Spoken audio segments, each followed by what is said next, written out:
Добре дојдовте во новото издание на Скопје але. Започнуваме вака, животот е краток, ама Скопје е вечно. Секогаш така ќе започнуваме заедно во ова ново студио на Скопје але. Та има веројатно многу за раскажување, многу повеќе од овие 30 минути како и секој од нас. Ивана Кнез, ќе зборуваме за модата, ќе зборуваме за детството, ќе зборуваме за тоа каде учела, што правела, како дошло период модата да биде незината инспирација или незина професија. Ивана, здраво, живо, добре ни дојде. Добре, ве најдов многу убаво студио, морам да ве похвалам. Благодарам. Нели убаво се чувствуваш? Одлично. Тоа е најважно за почеток, да. Знаеш ли кој е првото прашање? Веројатно е наједноставното, а и најсложеното за одговарање. Зошто го сакаш Скопје? Да, убаво го срочи. Наједноставно, најсложено. Заради милите мои, најмили, заради луѓето во Скопје. Никогаш не се врзувам за место. Не е важно каде си, важно е со кого си. Така. Тие се многу. Тие се многу, да. Да. Си размислувала никогаш да заминеш од Скопје, да отидеш, да работиш, да... Апсолутно, како и секоја млада усијана глава, нели, на 13 до 19 години го освојуваш светот и после ти се случува реалноста и си веќе чекај малку, дај да видиме каде си, како си. И одиш, јас си бев надвор, нели, неколку години живеев надвор, како и да е. Но, пак ќе кажам, луѓето кои што ги сакаш, не може ништо на светот да ги замени. Знам, имам многу пријатели кои што отидоа надвор, не е дека се помалку среќни или не знам како, меѓутоа, таа болка на кога ги оставаш родителите, братот, сестрата, пријателите од детство, тоа си останува, сакаш или не си останува. Да. Сакам да те натерам да ни прочиташ нешто од пред 2 емисии почнавме така да се посетуваме на некој или да учиме некои нови работи за Скопје што не сме ги знаеле. Данило Куцевски неколку години го нема, но останаа забележани неговите записи. Скопски легенди има една прекрасна книга која што има напишано меѓу другите. Сега пред да те прашам, тоа е нешто врзано за модата. Ќе ми кажеш ли каква беше модата кога ти растеш или кога Ивана посака да ги поубаво да изгледаат еве скопјанките, не само скопјанките, веројатно светот и светските жени? Додека растев беше ек на 90-тите, каде што се беше смкнато, се беше надолу, значи гравитација не постоеше, едноставно се одеше надолу. Како широки фармерки, такви? Да, се беше оверсайз, се беше преголемо. Јас крадев гардероба на татко ми за да се вклопам често во тој тренд. И за волја на вистината ние бевме онаа генерација, мислам дека ќе се сетиш, каде што не беше толку фокус и акцент на родова разлика, туку баш бевме како партали, да не се лажеме. Мислам, поголемиот дел од девојчињата беа идентично облечени со момчињата. А во однос на, нели, од страна ние гледавме се и се што беа тука и Spice Girls и Backstreet Boys и итана. И имаше доста широка алтернативна сцена исто така. Но понатаму, нели, се тоа малку завзема некој друг правец, за мене ми е, јас така се сеќавам, смкнато. Баба ми покојно викаше, дај да ти дам пари да си купиш здрави фармерки. Вика, не можам како да те тегнеле кучиња си. Значи не само смкнати, и скинати. Значи раздрпам, вика како да те тегнеле кучиња, значи јас се сеќавам на тоа. И секогаш беше во тој правец. А причината зошто јас станав моден дизајнер, па не можам да речам дека поубаво, знаеш, тоа би било многу егоистично од моја страна, јас не можам тебе да те направам поубава, ти си убава, тоа е тоа. Иако викаат руба краси, руба граси, нели, да, но и сето тоа е толку субјективно. Тоа што за мене може да е најубаво на цел свет, ти може да не го одобруваш, така да би било безобразно од мене да јас кажам дека те правам поубава. Апсолутно не, при тоа го имам тој став и стојам цврсто позади тоа дека секоја жена е убава, па макар и во пижами и распарталена и како и да е, убавината не е естетика, туку е етика и однатре. Но желбата моја за да бидам со гардероба е уште од дете. Има случаи каде што сум преправала, преработувала, сечела, што се не уште од 3-4 години. Значи, први цртежи мои од модни дизајни, да речам, имам од 4 години веќе. Така да се сеќавам на Вујко ми на некоја магистарска или не знам што спремал човекот, сум се нашла јас тука бели листови. Моја среди магистерска колекција. Меѓутоа, кога ја дал на некоја колешка од факултет, и девојка му дошла му рекла, кој што е работа, чисови, на внука ми. Те молам праша дали може да си ја сушиам сукња. Имав и такви случаи. Од кога знам за себе, знам дека сакам да се и верувам во психологијата на гардеробата. Верувам во фреквенција на материјалите кои што ги носиме, верувам во тоа како ти се чувствуваш кога ќе облечеш едно нешто, како ќе се чувствуваш кога ќе облечеш друго нешто. Буквално постои таа паралела и на себе ги имам направено сите можни експерименти на светов, од андеркатови на коса, патики, најшироки фармерки до најелегантна подпетица со најелегантен фустан, значи се нешто. И од сето тоа знам дека секогаш сум имала поинаков резултат, поинаков фидбек од луѓето, поинако ме доживувале. Имав еден период додека студирав на факултет, тогаш работевме агресивно на психологија на облекување. Секоја вечер кога излегував во град, различно се облекував, ама подразлично зборувам за диаметрално спротивно, да. Значи еден ден излегувам буквално во машка мајца, машки пантолони, машки патики и гледам како се однесуваат и девојчињата и мажите со мене. Следниот ден се стегаш некако нешто. И како се однесуваат тај секогаш беше различно. Значи ако сум секогаш најмногу зависело од тоа како сум расположена, значи тоа било носител. Тоа било важното. Да, двигателот на сето тоа. Меѓутоа, првиот фидбек, нели, пошто секогаш првиот фидбек е визуелниот фидбек. Првиот фидбек е секогаш имало повеќе момчиња кои што ми приоѓаат кога сум била подотерана и поскоцкана, нели. Секогаш било поизолирано кога сум во патика, фармерка, широка, нели, понастрана. Пак ќе кажам, не е ова строго правило, не е 100%. Многу интересно, например, и тоа до ден денешен го забележувам. Мажите секогаш повеќе реагираат на фенирана коса. Фенирана? Отколку на собрана залижана. Значи, до ден денешен тоа ми стои. Секогаш, например, еве мој партнер... Пакам дечко со фенирана коса. Буквално, значи, изфенирај се. Не знам што е тригеров со косава, ама маж реагира, ама мислам дека тоа е оној момент на средена жена. Да. Тоа го дава тој момент, знаеш, на средени ногти се, не зборуваме, нели, торти на ноктите, него средени ногти, средена коса, оној убав минимален мејкап кој што не ти менува лик, нели? Средена гардероба, не мора тоа да значи висока подпетица, апсолутно не мора да значи. Може пантолони секако, меѓутоа кога си спастрен и среден, фреквенцијата и енергијата која што ти ја имаш и која што ја зрачиш, секогаш што носи во поинаков правец. Така е. Гледаш некои работи кои што не сум ги знаела, паметно. Сега знаеш што сакам сега? Од овие скупски приказни ќе поднаучиме нешто, ама сакам гостите да го читаат тоа наместо јас. Добро. Ова е извадено еден дел само од тоа како изгледала скупската мода некаде 30-тите години. Добре. Прочитај го тој еден пасос, па потоа ќе продолжиме.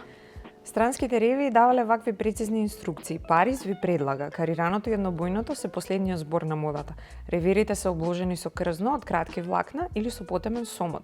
За вашиот прв бал, вечерен фустан од пастелно син тафт, блузата нагласено скроена во струкот или бел вечерен фустан од свилен жоржет, болерото да биде вкроено во блузата, богати набори на градите и околу половината. Ваквиот стручен и прецизен совет бил полесно да се аплицира при кроењето, но не биле заборавени ниту женските шапки као неопходен моден детал. Во мода биле шапките направени од еленска кожа, од сомот или од чоја со боја што се сложувала со капутот, но постоеле шапки со премногу украсни детали, така што имало и вакви духовити и комични коментари. Количеството на материјалот употребувано за украсување на оваа шапка би било доволно да се сошие еден вечерен фустан. Оваа шапка наликува најубава осредена и засадена градина со свеќиња. Или употребата на толку големо количество пердови би го загрижила и самиот ној. А карминот што можел и кај нас да се набави, бил многу баран, бидејќи отмената и елегантна парижанка за усните и лицето го употребува единствениот кармин во иле пари, затоа што е единствениот кој што дава природни и свежи бои. Така, гледаш. Сега има и друг дел еден, за тоа кога почнала, можеш и тоа, ајде. Скопје тогаш било преплавено со курсеви за модерно кроење и шиење, кои биле масовно посетувани. По завршувањето на курсевите жените дома сами шиеле. Тоа како традиција е сачувано и денес. Во 30-тите години на минатиот век се појавила модата на исклучително тесни и долги здолништа, кои ги истакнувале сите убавини на женското тело. Многу отежнувале движењето. Ете, гледаш.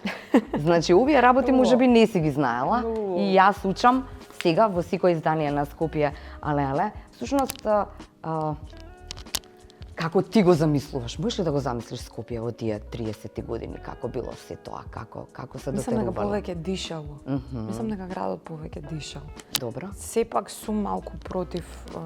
Оваа урбанизација толкава? Урбанизацијата, прозападниве ставови кои што ни се наметнаа последниве 30 години, поготово последниве 30 агресивно, поготово последниве 10 преагресивно.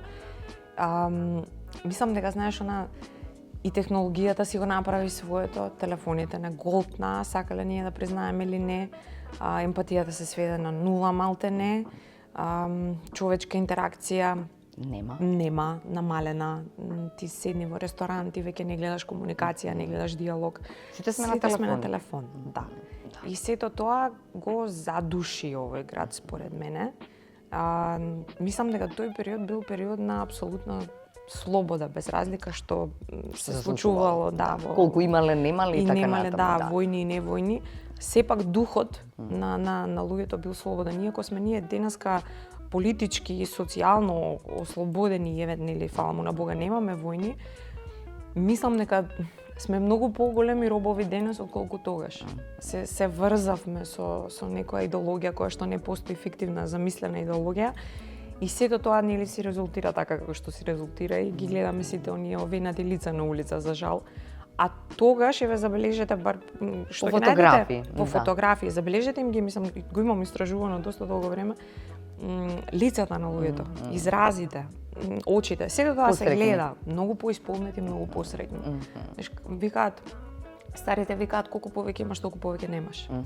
Така некако му доаѓа, некако гладни и жедни сме за материјални работи, а на се друго заборавивме другото. Да. Супер. Сега се враќаме на основно. Каде учеше? Две основни смени? Моите си ме селеа, некако дете си бев како едно топче наваму натаму. Вера Циревири трена во Карпуш и Љубен Лапе во Аеродром. Вера Циревири, да речем, повеќе ја памтам и поблиска ми беше по сензибилитет, да кажам, и многу поинтересни случувања имамо таму. И Карпуш многу ја сакав како населба. И се уште многу ја сакам Карпуш како населба. Карпуш 2 ми е така коњак од населба, скопска населба. Значи аеродром не ти се биндис? Па поинаков ми е. Многу поинаков. Некако може би пак ќе кажам затоа што па така некако се погоди Карпуш, бев на улица. Да. Знаеш, мислам, карпушки деца бевме на улица, со џамли, со лулашки, со народни, со што се не дека во аеродром го немало, меѓутоа поинакви деца беа таму, поинакви деца беа ваму. Да. Така да имав таа можност да направам паралела. Имаш пријатели уште од тоа време? Не, јас многу се селев. Многу се селев. И после ајде раскажи кај се После Карпуш се пресели во Црниче, па средно поминав во Орце Николов завршив средно. Добро. И само што завршив средно се пресели во Белград. Ивана. Јас имам селено последно кога успеав да се прибрам околу 29 пати. Тешко е. Не, стварно е тешко. Многу е комплицирано. Сум се селила неколку пати, знам, ја многу не знам. Е комплицирано. Во еден момент куферите ги трнав на страна, почнав во црни вреќи да пакувам и реков ако напишам книга ќе ја крстам мојот живот во црни вреќи за ѓубре, пошто ти пука филм. Буквално. Имав еден тик кога конечно се пресели во куќа живеам сега надвор од Скопје, кога конечно као се стабилизирав и викам окей, тука ќе живеам. Човече, плакар, сум заборавила како изгледа плакар. Да наредиш по плакар, пошто све нешто по вреки, по куфери, по ваму, по таму. Така да, многу бев, сегде ми имаше, не знам, побаја имам селено и низ Скопје, и низ Белград, и во Истанбул, и каде сме не. Да. Во Белград отиде да студираш? Во Белград отидов да студирам. Завршив Академија лепих уметности таму, магистрирав, си дојдов тука, требаше да одам фамозна приказна, требаше да одам во Сан Диего, ми ја изгубија дипломата, тоа беше така една сага, ама како и да е. Не требало да биде. Да, на крајот на денот секогаш се сведува на тоа. Едно нешто сватив, знаеш, сега ќе полнам 40 години. Едно нешто сватив дека се што ми се случи до сега во животов, јас во тој момент кога ќе ми се случи, ќе сметам дека тоа е најголемата трагедија во мојот живот. Секогаш се случува нешто контра на тоа што ќе го побие, што ќе рече еве зошто беше ова вака.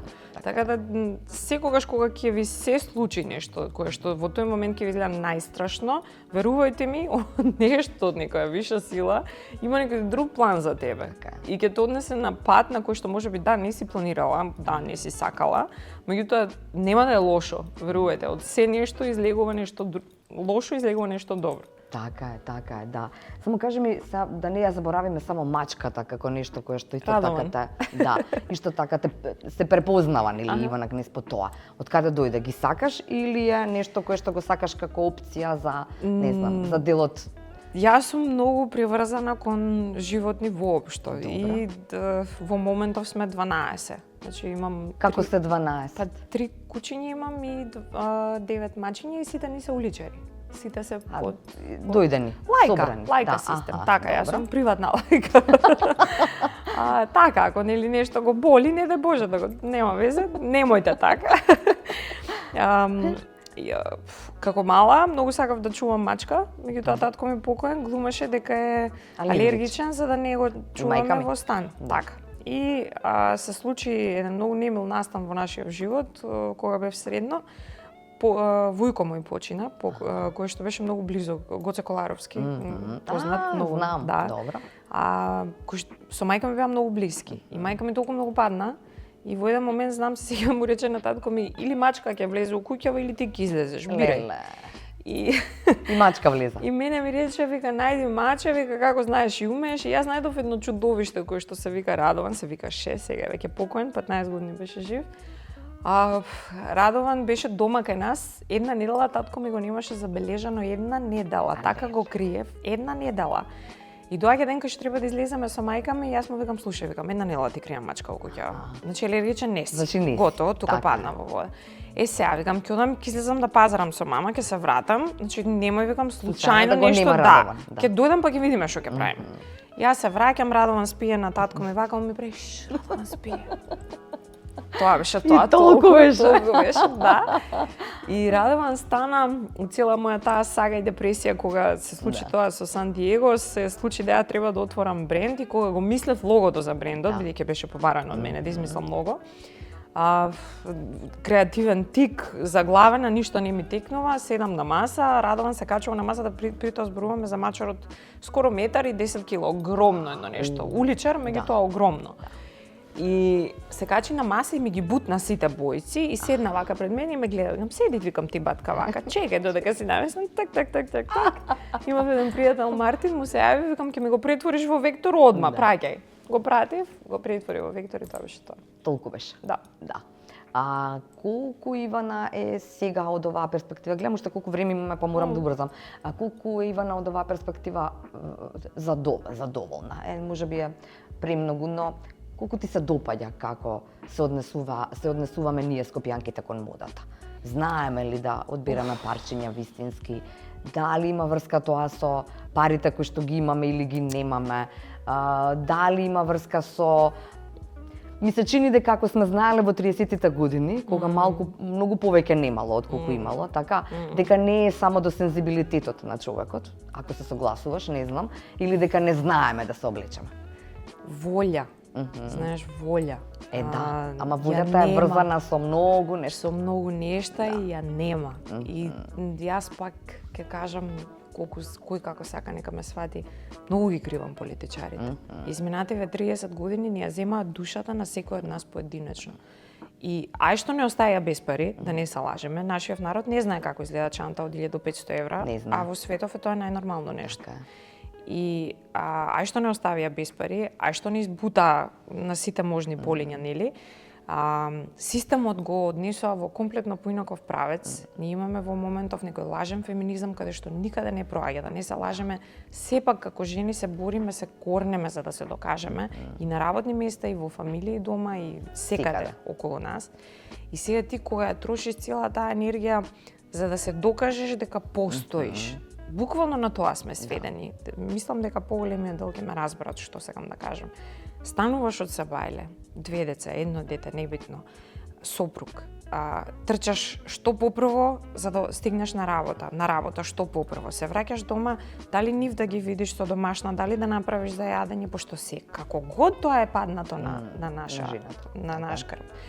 Што попрво да фатиш за да стигнеш. Се тоа се биде како што треба, тоа е едно, при тоа сите очекуваат од тебе, никој не ти олеснува, така е некако и самите ние им дозволивме на нашиве фамилии да ни се качат на грб. И во сето тоа се појава некој како мене и ти вика ајде дотерај се. И се тебе ти да ме удавиш, мислам, мене ми е јасно. Особено на маживе, да се договорим. Значи, точно ми е јасно дека и знам и зошто ние живееме од свадба за свадба. Затоа што тоа е некаква причина кај што едноставно имаш изговор да кажеш дека јас сега ќе си го дадам ова време, за мене мора свадба е. И тоа е луксузот што машти ти го дава и децата ти го даваат. И знаеш, тоа многу се врзавме во чвор ние жените тука и општеството не врза и ние самите. И многу им дозволивме на сите.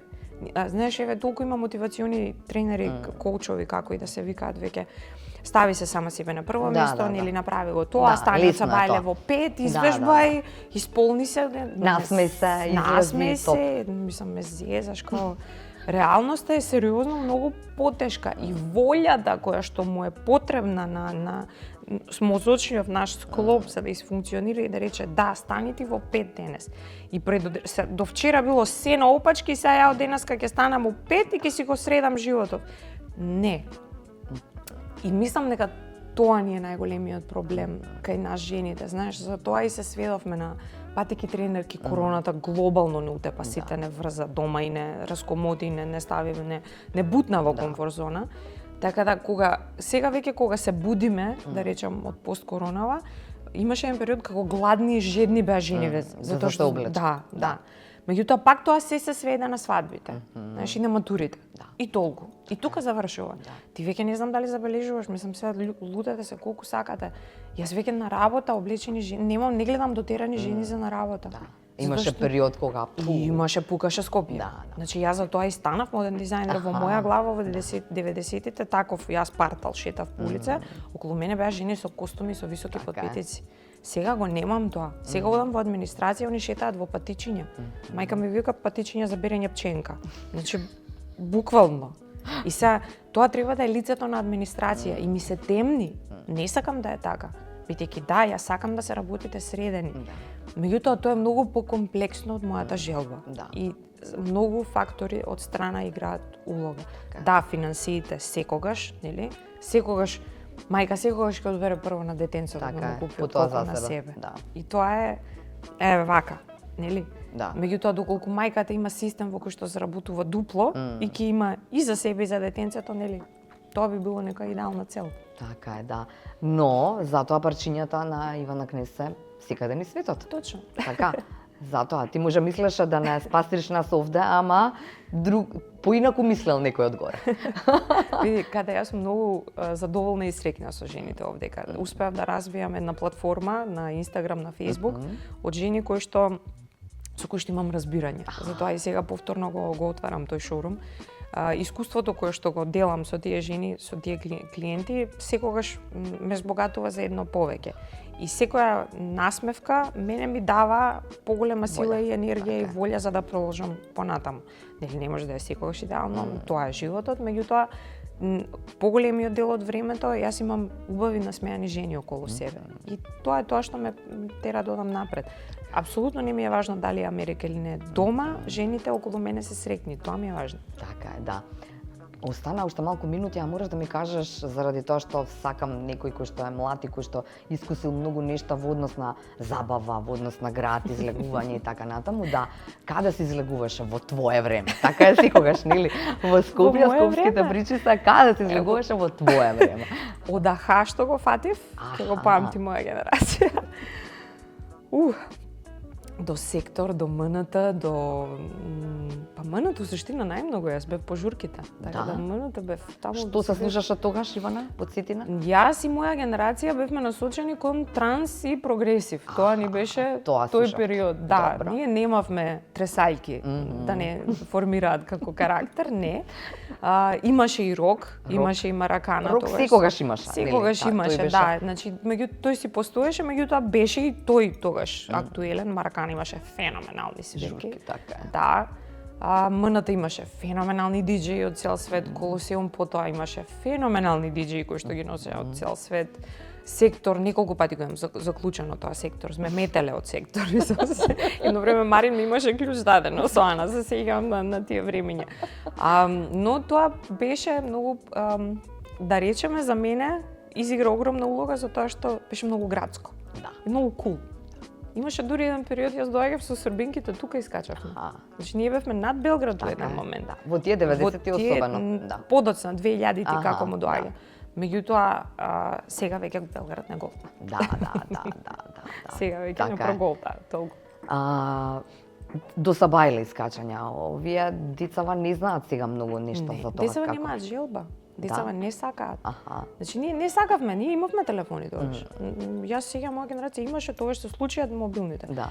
Не ни беше некој доживле телефонот. Исто и понатаму кога бев на факултет ме заболе дали ме бара некој или не, фрлаш телефонот на страна.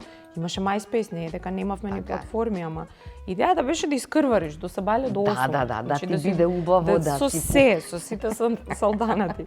И не си уморен. Тоа ми е фасцинантно. Тоа ми е фасцинацијата на младоста и тоа е убавината на младоста, што многу ми е жал што овие млади генерации нема да ја почувствуваат. Абе ти можеш по 48 сати да ја тераш на нозе, ништо да не те боли. Јас сега не можам ако не успеам навечер. Не можам да забале да станам ако немам оние 7 сати спијани. Се во свое време така се вика тоа. Баш буквално. Да. Така да го памтам како многу убав период, многу блесав, многу будал, со многу случувања, со многу забава, многу играње. Многу позитивно нешто ми е Скопје тој период. Имаме време само за уште едно прашање, а тоа исто така многу специфично и можеби ќе изискува подразмислување. Емисијава се вика Скопје але, као навиваме за Скопје. За какво Скопје навива Ивана Кнез? За ослободена од политика, за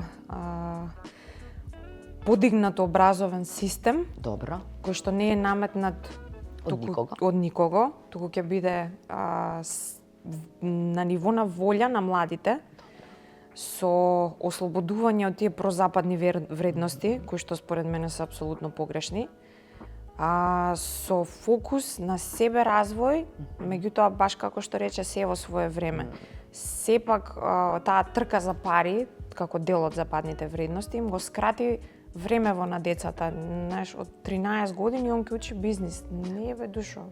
Тој нема да учи бизнис на 13 години, тој треба да бара, уште да истражува. Тоа е убавината на младоста, на детскиот мозок и на младоста. Пушти го нека лета, пушти го нека диша, нека мириса, нека патува, нека гледа, нека излегува, нека падне, нека се сопне, нека се скрши, мислам, нека биде дете, нека биде млад човек. Да, и доведи го до стадиум да он дојде дома и да ти рече мамо сакам да бидам тоа и тоа. Пошто јас така направив, и голем дел од моја генерација, сите до еден така направивме. Сакам да бидам тоа и тоа, и сите сме тоа што сакавме да бидеме. Еве да зборувам и за занаетите, бидејќи се комплетно потиснати во последно време. Значи занаетите кои што може да бидат исклучително еве финансиски доходовни ако зборувам, ал треба мрднеш. Така е. Треба мрднеш, треба да размислиш, треба да станеш у 6 сабајле, нема у 9 да пиеш кафе у кафич, менаџерски. Не, ќе треба да работиш. Сега тие се тие прозападни вредности против кои што сум јас експлицитно против, да, таа мрзливост, наметната мрзливост, не е нашиот народ мрзлив. Ни го наметнаа од страна. Не е нашиот народ неамбициозен. Години наназад пробале да не снема, нели тука сме. Значи, имаме ни амбиција и желба и волја и се, ама треба едно тригерче. А тоа мислам дека ќе се случи кога ќе се расчистат некои политички работи. Фала, Ивана.